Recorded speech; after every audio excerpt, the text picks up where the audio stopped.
Hello everyone, welcome to our first podcast. We have here ESHA RAO from Hyderabad. This is our first episode with her and in general, and we hope to have many more coming with people like her and other influential people from Hyderabad, where we can provide value to what you consume via social media. So, hi. Hello. Thank you so much for coming down and bringing a lot of positive energy with you, which we already feel in this room. Now, let's get into how ESHA RAO became fashion psychic. The whole journey of being a fashion influencer. How did that come about? Well, I think it started when I was my second year of college.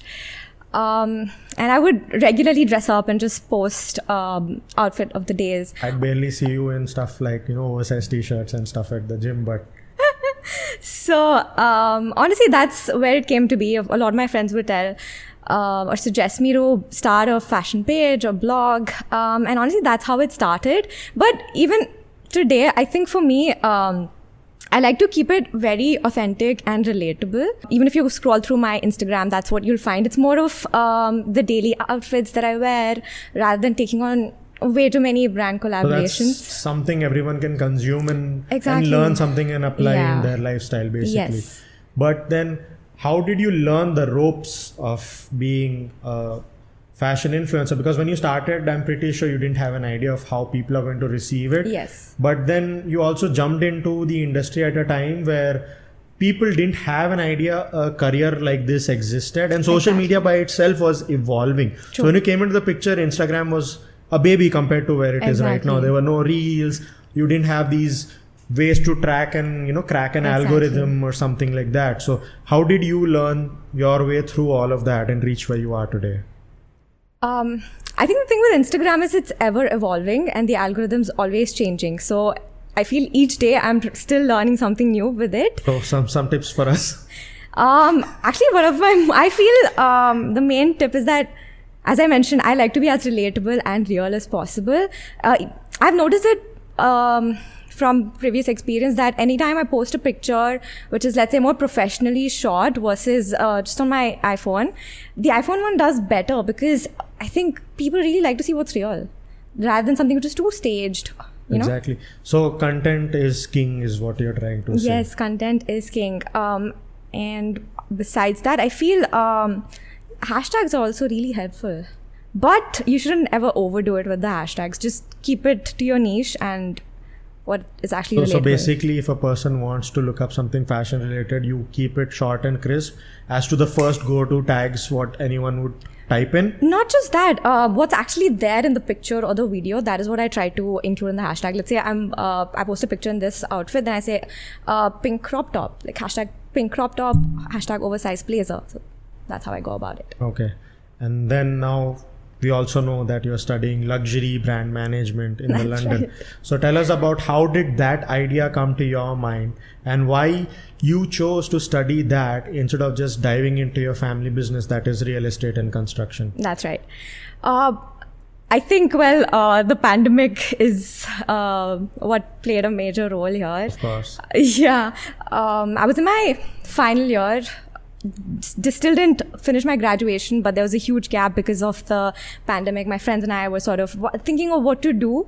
And a few of my friends, they wanted to go abroad for their masters, and a bunch of my friends from back here were also going, and I thought it's actually a good opportunity because going with friends I know from here would make it slightly easier for me to settle into a new environment. So they would make your uncomfortable situations comfortable, you can slightly say. Yeah.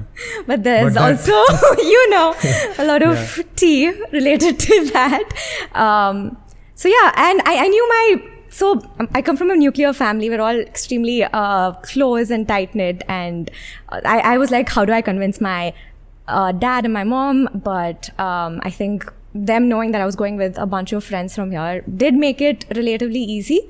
And my dad also, I think, saw that it would really add to my personal growth. Exactly. So that's how it came to be. Yeah, but I would also like to say that when we came in touch more so after COVID and when we actually, got more acquainted, we knew that you are going to go to London Yes. very soon. But little did we know that there's going to be a share of energy and bond at the studio, and that would also end up affecting here people who knew you at the studio. Right. You know, they would feel that kind of a void for a few days. We are humans. we are bound to adapt and stuff. But that Absolutely. initial hiccups that happened, that Yeah. was there. So now that you're studying luxury brand management, what would you say is luxury to you? What was it when you were here? And how did it change after you went there? Not because of the exposure to bigger brands and a luxurious lifestyle over there, but in terms of what you have learned and what you have visually consumed over there. Well, I think prior moving to London, the idea of luxury was relatively simple. I think it meant being able to afford big brands and whatnot. But after I moved there, from what I've studied, it's what I've understood about how much thought goes into building a brand name. Yes. It's the efforts that plays over decades, and primarily you're definitely paying for that goodwill. Yes. And you're surely paying for the quality, but people also should understand that a lot of years of sweat and hard work and sacrifices has gone from the creators of those brand and products that I also personally feel you cannot put an MRP, because that is a Exactly. creative job. Absolutely. And obviously these luxury brands don't want to create, they're not a need at all. They want to create a desire. Yeah. And that's where it starts from. And I think as a society, we purchase certain kinds of brands so that we can We get a elevate status. Exactly Yes. a status. So, do you feel, because I feel this way, that luxury brands are no more selling luxury, they are selling a lifestyle, and what comes with that lifestyle is status, you say, but also a lot of people, they choose to be financially stupid on certain occasions. I recently came across this guy, he dismantles all these Yeah, leather I've bags seen and he that. burns I've the seen leather. that, yeah. So he told that I think Bottega has the most amount of leather Bottega and the even best. Coach, actually, it's the Coach? leather quality they use is worth the money. Yes. Coach is pretty cheap in the US. I don't know Yeah, about but UK. just because something is relatively more affordable doesn't mean it's not well made. Exactly. So that's where people confuse luxury and convenience, you can say. True, yeah. So a lot of things they sell just because it's a brand name and a higher price tag. Because I know people who walk into a store, you show them the same thing in 3 qualities, they won't understand. Their whole thing is the most expensive. I Yeah. want to take that home.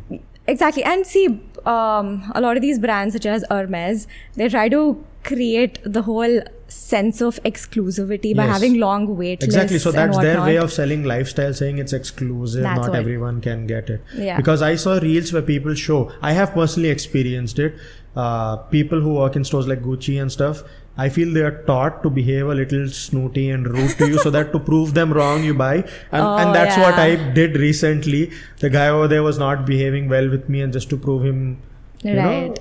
that I can afford it, I bought something from Gucci, Sure. which I shouldn't have. I knew I was doing that. I was falling for that trap, but I think it did a good job. So was that like an ego boost move? Not exactly ego boost. I wouldn't call it ego. It's more like satisfying that kid in me who would see these brands, won't even know how to pronounce them, and wonder to himself, saying, will I ever be able to even see that store or touch the real product? Because Hyderabad has grown a lot. Back then, when I was a kid and I would see all these brands on my phone, I used to be like, I don't think we're ever going to get this in India. It's out of our reach. And the whole idea of luxury was different then. Luxury meant having what you want and what you actually needed. Right now, luxury basically means having the best of everything, staying with the trend. I don't necessarily think it's that, to be very honest. I think, see, luxury, it is very subjective. But as you said, it's all about brands trying to sell an experience. And you know what? I've come to a realization that you shouldn't buy luxury just to be part of a certain group or just because this is more acceptable. This is for all the kids. But it's about just buying what makes you happy. See, these days, lately, Gucci is viewed as mainstream, and it doesn't have the same standard as maybe That's other brands. because they've changed their the person who designs The the whole creative language. The director, creative director Alessandro has Michele. changed. Yeah, not just that. It's just I mean, besides that, Gucci, I think over the years has become a little too mainstream. Yes. But what I'm saying is, even if it's mainstream, but is that's what you want and it makes you happy, you should just buy it, because it's all about satisfying yourself. And That's what I tell myself and run into Yeah, bank and- issues. yeah, and not trying to always fit in. But I also see a lot of people purchasing counterfeit, which I feel Not just counterfeit. What I feel is worse than buying counterfeit is, like, for example, I am a sneakerhead. I collect shoes. What I see nowadays is a lot of people who have money don't exactly know the sneaker culture. yeah. Sneaker culture is not just about shoes. It's about the story behind the shoe. It's Yeah. not always about just wearing what's limited and what's exclusive, getting that at a higher price, wearing and flexing it on Instagram and Yeah. stuff like that. You need to know the story behind it. That's when you actually look at that shoe and that story plays appreciate in your it, yeah. mind, right? So I feel people who are actually worthy should buy. But what I see nowadays is, because on Instagram Reels, a lot of these millionaires and these YouTubers are wearing a lot of these shoes, which are very limited. A lot of people don't even know the name or the story or who even made it. All they do is find a picture of that thing, screenshot it, send it to their seller or their plug Yeah. or whatever, and they're like, we want it. Many a times they get scammed, so that's not fair on both the ends. But you can't do much about it. I feel it's happened to me a lot of the times in the past as well, where I didn't know a brand history or what they stand for, and I would purchase it because I would do the basic research. I always end up buying more timeless, iconic pieces from Exactly. luxury Not brands. like sneakers. Sneakers are meant to, have a memory with them. Yeah. So the manufacturing price of the sneakers is way less. Mm-hmm. What you're actually paying for is the history behind that shoe. Because all you see is, like, for example, Jordans right now. Why are you paying so much for a Jordan? The Jordan probably takes $10 or $20, tops $40. Why are you paying $180, $200 retail and thousands of dollars resale?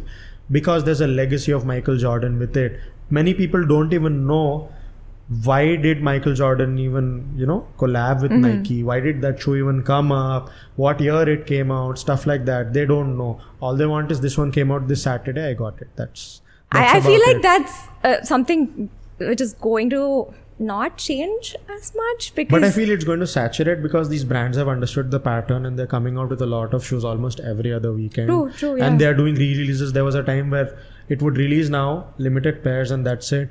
But, like, for example, Yeezys, they're coming out. That's because Kanye West said he wants everyone to wear a pair of Yeezy. right. And okay, fashion aside, luxury aside, what's next for ESHA RAO? Well, I still have one more semester left, so I'll be going back to London for a bit. Okay. And once I'm done with my graduation, the current plan is to, obviously come back to Hyderabad and settle into my family business a little bit. Okay. And also give more time to my influencer marketing. Let's see how that goes. And that's probably going to go better, given that you've had a greater exposure. Yes. And the part where you have learned how people consume goods, services, luxury, stuff like that Absolutely. over there and here. And you will be able to carve out a proper target audience now compared to before. Absolutely. I definitely understood in much more depth about how to market a luxury product. For example, let's say a bag from H&M is being sold. They will market its functionality, such as, okay, it fits your iPhone, it fits your lipstick, yada, yada, yada. But for a luxury brand, that is not the motive at all. It's about the craftsmanship. So that's how one should market luxury. So you know how to sell stuff now. I hope, it's slightly better. I think I still have a lot of learning to do. You sure you want to work with your dad, or you want to join hands with us and sell what we sell, a better lifestyle to people? Now, better lifestyle to people, let's praise me a little bit. So Yes, let's get to a point where how we actually came back in touch, because Yeah. from what people close to me know, you and me met at the gym. I saw you wear a F45 t-shirt, and that's when we got talking actually. Yeah, that's how it started. And then that was just normal conversation, and then things just died Yeah, down. nothing So much happened there. let's put the focus on you, focusing on me. Okay. Get to a part where how this thing between you and me evolved. came to birth and evolved, basically. I think there was a point right after the pandemic.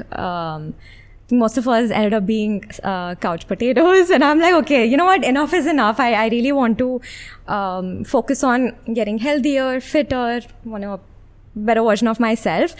And there was obviously a phase of, I feel like the fitness industry is such that it's very difficult if you don't know to differentiate between a good and a bad trainer, or a trainer who portrays that they know their shit. Praise me, come on. That's what I'm doing. With the limited interaction that I had, or even with the videos that you posted on your Instagram, That was bad content. But no, I think it helped me understand that you knew your shit, and I feel like people actually get it wrong, picking the right trainer is so important. And I always tell my friends, actually, I give credit to my trainer Fuju for leading me to have such a healthy relationship with food. And there's so many myths in terms of dieting. I really feel like we should bust a few. I personally hate the word dieting, because dieting people have this misconception that you need to eat fruits, vegetables, boiled stuff like that. And second thing is, dieting by itself, people have this preconceived mind that it's a short period thing. Yeah. So if anything, I were to use the term dieting, it was more so going to be a healthier eating habit instead of that term, because you're not just doing stuff to, evolve your body. Exactly. I mean, it starts like that. It personally started for me like that once, more so because I couldn't afford luxury. So I thought might as well turn myself into one. Mm-hmm. But it was quite a learning curve. I'm sure. So it all started with looking a certain way so that people would validate me, because I didn't have the funds to, buy luxurious stuff and move with that kind of circle. So I created something out of myself that people would want to be around. And what that taught me was nobody wants to be around you when you are like that. Mm-hmm. Because in order to get there, you cut yourself from a lot of social activities. Yeah. More so because I didn't know how to balance things. For me, it was either completely doing this or completely hanging out with people not doing anything and wasting my time. So I chose the path, reached a certain point and realized I'm alone over here. Oh. And then I realized everything can coexist. I was just going to add to that. I feel like balance is key. And after going to London, I realized that people really have work-life balance there. Yes. But yeah. And for the viewers, just let us know, balancing does not mean working out on the weekdays and drinking on the weekend. Yeah. That's not balance. Don't do that, guys. But yes, I think I've also, after hanging out with a bunch of my friends, even from here, it's been really nice to see how, we are able to balance work hard, play hard. Yes. And by that, I'm not saying drink on the weekends, but it's completely achievable. You can, work hard and have a good time. As long as you have patience again. From a fitness provider, you can say, perspective, we see our clientele evolve mentally, be more open, be more active.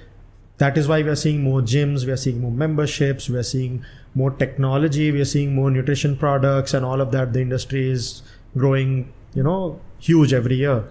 But the maturity rate of the consumers is still not optimal. Mm-hmm. Like per se, 10 years ago when I had started, that time the clients were scared of fats.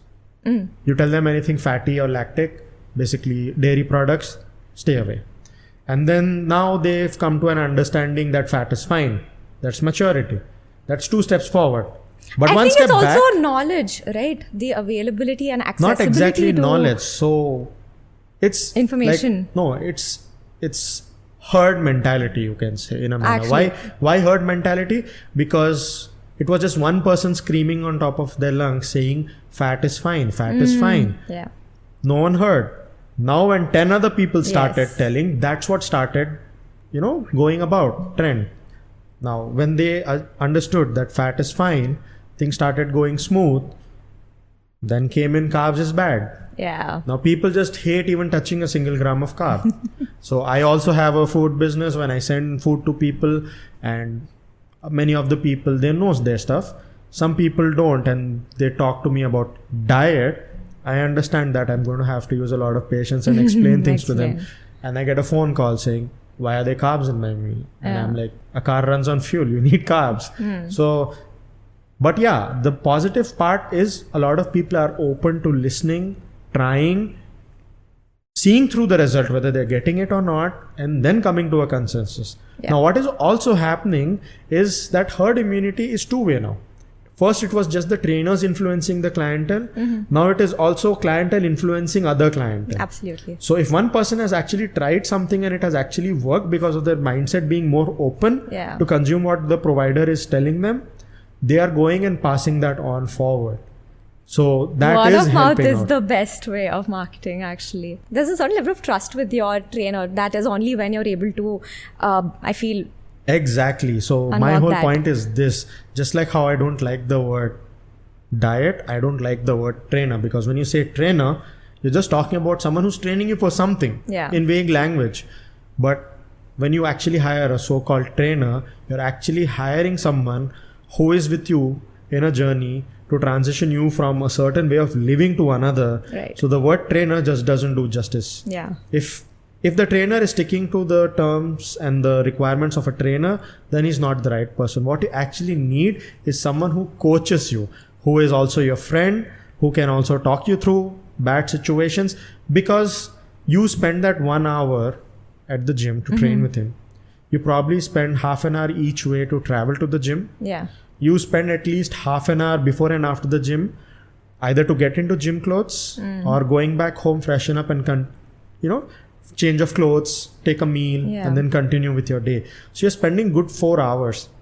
So when people think 10 times before they invest any kind of money, right? Yes. They also need to be very aware of how they are investing that time, because whenever anyone comes to me, my greatest respect goes to them, that they have not just trusted me with their whatever their goals are and what they're looking for, but also that they are ready to spend Yes.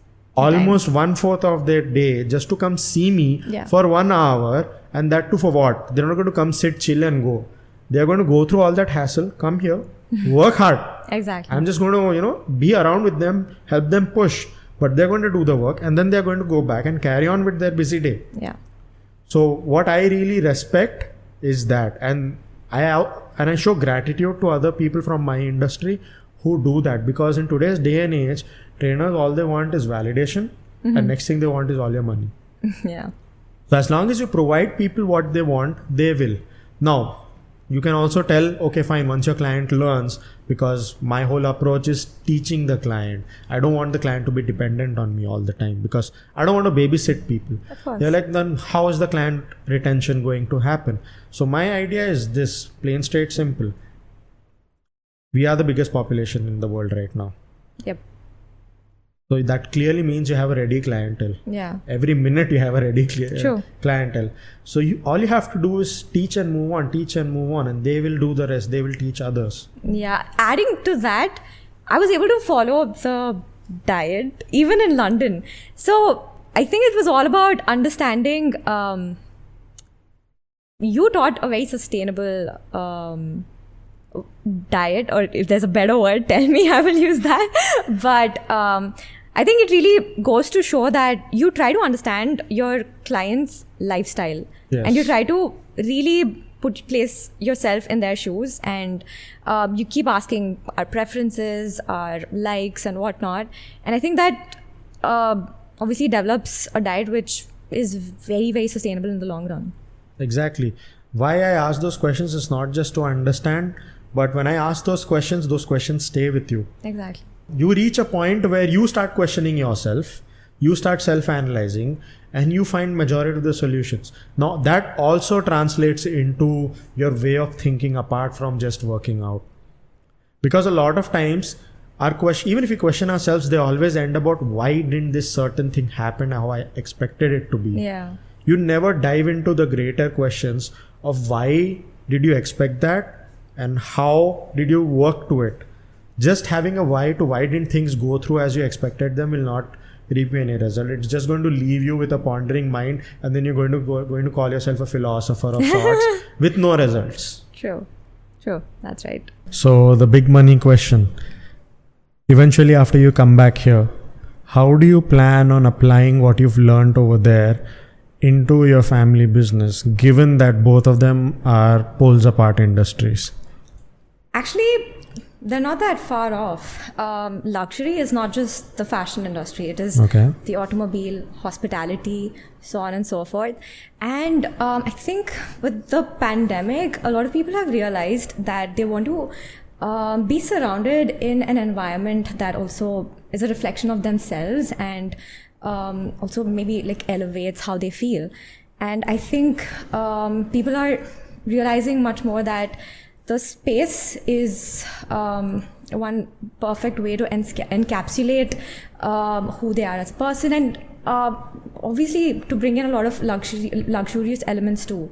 So I think they tie in really well, if you ask me. Okay. So on that note, 3 points that you want to give away to our users or viewers, I mean, with regards to anything, be it with your dad's family's business or in terms of even being a fashion influencer, if someone is looking to start out on that path, or for anyone who wants to get into the creative field and find a niche for themselves to break through from the regular pattern. Right. 3 things that you want to leave our viewers with. Well, what you're asking me is how to find your USP, right? Yeah. I think it all starts with just starting off. Okay. Because I remember having a lot of self-doubt as well and holding myself back. I feel like I still do it at times, but after going for my master's, I've realized that you should really just jump on every opportunity that you get. And you should say more of yes, but you should also learn to say no.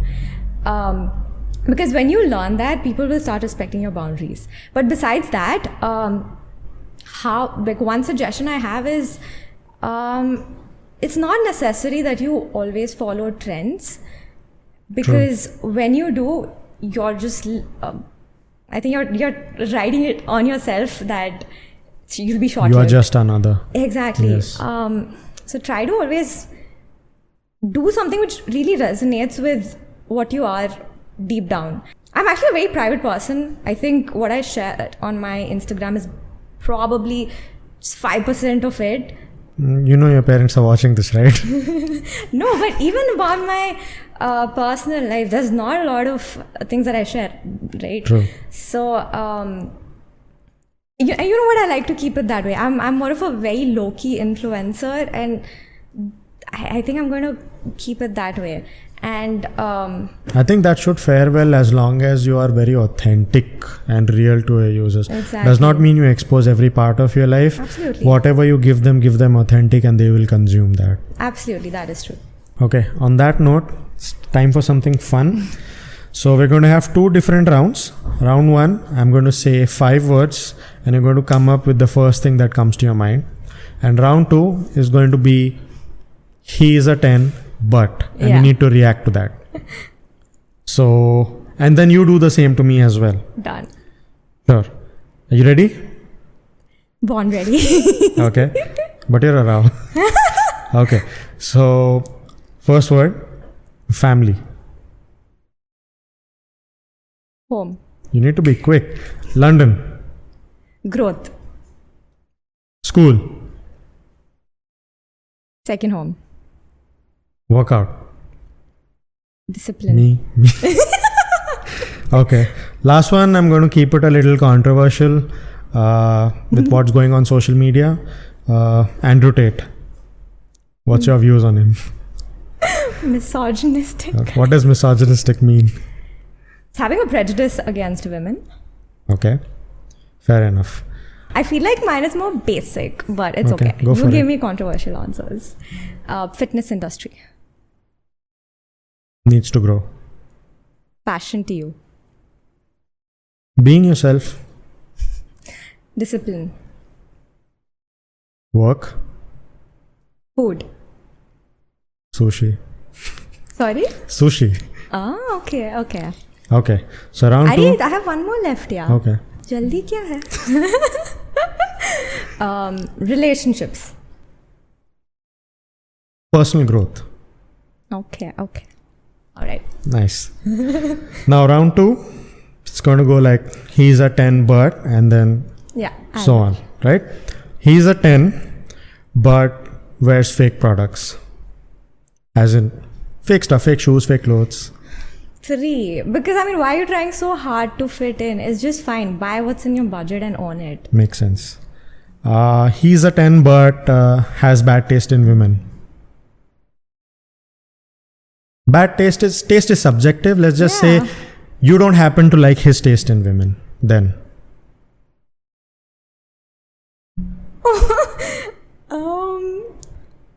But if that person's picking wrong women, how will that matter? Because I know I'm the right person. Okay. Okay. He's a 10 but... Logi cringy, but okay. He's a 10 but he doesn't work out or stay active. 5. Because I like it when people... You know what? I feel wellness... Kind of change the way the person thinks, and I feel that's something that brings two people's thinking and wavelength to it's a not closer just proximity. that. I feel like youngsters really don't value wellness, fitness as a whole. They have this whole... it's like YOLO. Yes. And I really don't like that, because when people view fitness as something, as a long-term investment... True. It shows that they care about their health, and I personally like to see that. I really like to see that. What you're trying to say is health and wellness is almost close to personal hygiene. Yeah, absolutely. Right? Okay, your turn. Okay. She's a 10, but she just wants abs. I don't want to be too harsh, so I'll say 2. Oh, okay. She's a 10, but she smokes. Nothing against smokers, but that's a 0 for me. Right, same. I completely agree. I hate when people think it's so cool. Like, it's just not cool, guys. Very true. And I feel we should really maybe stress on the long-term effects. I not recently, just long-term. Yeah, not just long-term. But, I recently read an article about how the sperm count has reduced by almost 50% from the 70s. Not just because of versus smoking 20. in general, Of course, it has because of the foods we consume. Yeah, even but smoking, Teflon not and just whatnot. that, has various effects on people, and doing it just to prove something to someone, or I don't know. I feel every person needs to basically whatever they do in life needs to have an end goal, a purpose. Because everything that you do has a reaction. Yeah, absolutely. That's right. So every tiny detail of your life is going to do that. Because if you say, I don't know how long one cigarette goes on for, but let us assume it takes you a minute to get done with one cigarette, and you end up smoking so many throughout your life, you just wasted these many minutes of your life just smoking. So what's the purpose? There's another kind of people who just exist with the mindset of Smoking to fit in? No, not that. About how I don't want to live until I'm 80 and weak. I'd rather live till I'm like 40, 45, whatever, and live my life to the fullest. And I think they're just a different kind There's a different high in being away from all of those things. I'm not saying this because my business is related to that. I'm saying this because when you live how you are technically supposed to live, you don't find the need to go all of that. Yeah.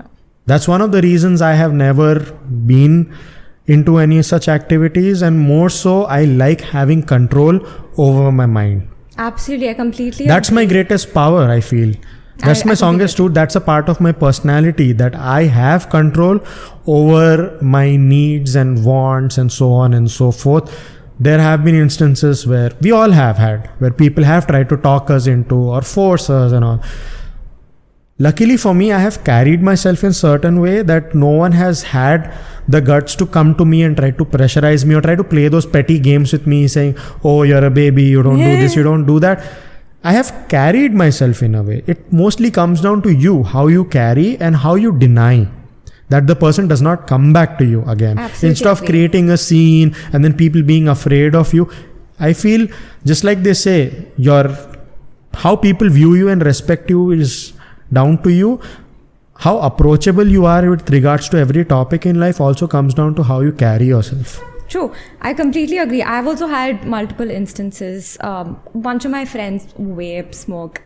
But I don't think I've ever given into it because, as you said, it's all about mental control, the control that you have.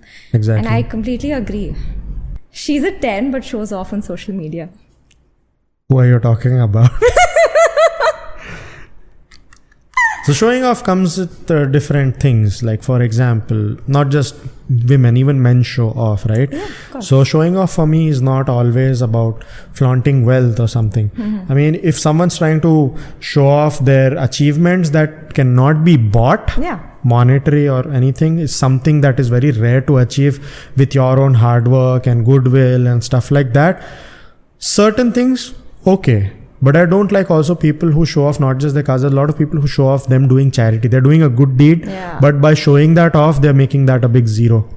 So in terms of that kind of show But I off, feel it could it's also zero. be about maybe inspiring others to do. It comes down to how you view it. Let's just say what happened in the pandemic. I know a lot of people who've done charity. Now that has two parts. One segment has done and not spoken about it. One Yeah. set has done. Okay, so now there are again two ways to view that part, where the segment where people have shown what they have done. Okay, it has inspired, like you said. But also you need to see that during the pandemic, for example, there were a lot of people who were taking and asking for help for the first time in their life. And they don't like being viewed in that position. No one will. Not you, not me, not anyone. So you need to be very mindful. When it comes to inspiring, you can inspire people in many ways without showing. Because you show, there are many other people who will be in the comfort of their homes, who may come from a big background or not, but they are viewing that person taking help, and no one would like that. Yeah. So there are many other ways, you can approach. If you know a certain place where you can get more help from, there are many ways where you can show what your work, not just videos and pictures of you, handing stuff to people. Yeah. So that's a very dicey question. I'd say 5 on 10. Oh, okay. But I feel social media really has power to Huge bring power, yes.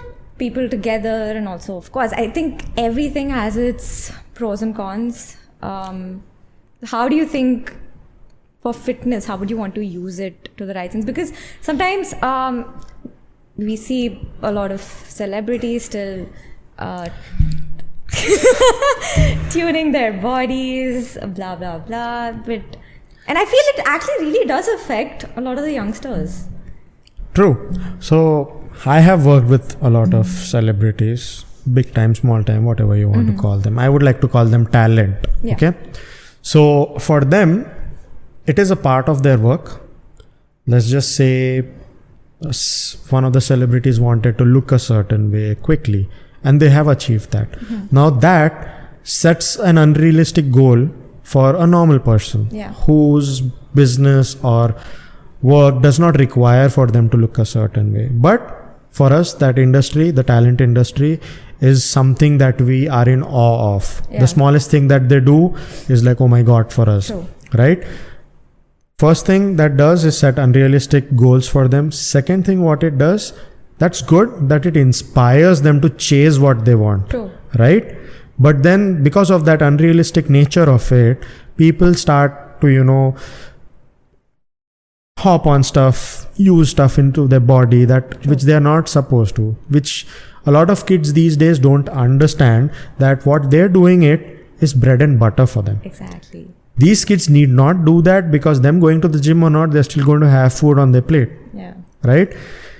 And all these things, they have a lot of long-term effects, which they will not realize right now, because majority of us, including me, we lived in a era where it was live fast, die young, right? So even though we didn't say it out loud, that was the mindset, and we felt like we lived. Our teenage was around that era where things were evolving, and we wanted to evolve faster than those things, to keep up with stuff, to fit in with people, do a lot of nonsense back then. Now I feel our generation, the 90s generation, is somewhere that is bridging gaps between the so-called Gen Z and millennials and all of that. We feel more relatable to both the sides, so we are the communication gap between those two. And what I would personally like to do is break the reality to the people and then make them understand it's not just about how you look.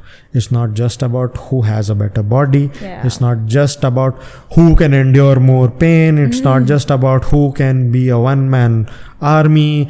All of that, this whole male masculinity has become toxicity right now. Yeah. All of that needs to be cleaned out, but all of that starts here first. So we need to train this first in order for this to follow. I absolutely agree. But talking about celebrity transformations, I feel we also tend to forget that, as you mentioned, that is their bread and butter, that is their job to look good. They have access to that kind of, let's say, supplements or that sort of quality of trainers. Yes. And I think when you put that into perspective, we need to learn to be a little more Careful easy on and ourselves yes. and careful, as you mentioned. Very true.